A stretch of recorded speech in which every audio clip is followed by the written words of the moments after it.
What is fear? భయం అంటే ఏంటి? భయం అన్నది మన మైండ్‌లో క్రియేట్ చేసుకునే ఒక ఇమాజినేషన్. ఒక ఎగ్జాంపుల్ చెప్తా వినండి. నాకు స్విమ్మింగ్ రాదనుకుందాం. ఒక బోట్‌లో నేను ట్రావెల్ చేస్తుంటాను. నా బ్రెయిన్‌లో అప్పుడు ఎలాంటి థాట్స్ రన్ అవుతుంటాయి?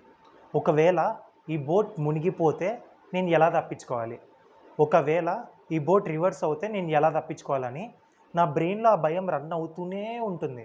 వన్స్ నా డెస్టినేషన్ నేను రీచ్ అయ్యి బోట్ దిగిన తర్వాత ఆ భయం అన్నది నా బ్రెయిన్‌లో నుంచి పోతుంది. అంటే నేను ఇంతసేపు రియాలిటీలో ఎగ్జిస్టెన్స్ లేని దాని గురించి భయపడ్డాను. బోట్‌లో ఉన్నంత వరకు నాకు ఆ విషయం జరగలేదు. కానీ నేను భయపడ్డా. అంటే నేను ఇమాజిన్ చేసుకున్నా. సో, ఇలా చాలామంది చాలా రకాల విషయాలకు భయపడుతుంటారు. కొంతమంది ఎగ్జామ్స్‌కి భయపడతారు. కొంతమంది ఇంటర్వ్యూస్‌కి భయపడతారు. కొంతమంది కెరీర్ కోసం భయపడుతుంటారు.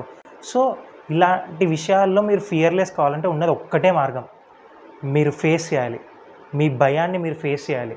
ఈరోజు మీ భయాన్ని మీరు ఫేస్ చేయకపోతే జీవితాంతం మీరు దానికి భయపడుతూనే ఉంటారు.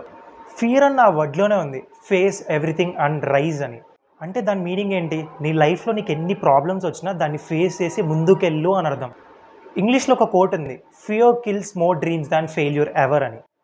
నువ్వు ఎప్పుడు ఫెయిల్ అవుతావు? ఏదైనా ఒక ట్రై చేసి అది వర్కౌట్ అవ్వకపోతే నువ్వు ఫెయిల్ అవుతావు. ఫెయిల్ అయితే నీకేమవుతుంది? నీకు తెలుస్తుంది. నేను ఏ విషయంలో కరెక్ట్‌గా లేను. ఆ విషయాన్ని నువ్వు రెక్టిఫై చేసుకొని మళ్ళీ స్క్రాచ్ నుంచి స్టార్ట్ చేస్తావు. అదే నువ్వు భయపడితే ఏమవుతుంది? అసలు ఆ పనిని స్టార్టే చేయవు. ఆ పనిని స్టార్ట్ చేయకపోవడం వల్ల ఏమవుతుంది? నీ కలల్ని నువ్వే చంపుకున్నట్టు అవుతుంది. So, if you want to become fearless, face the fear. That's the only option.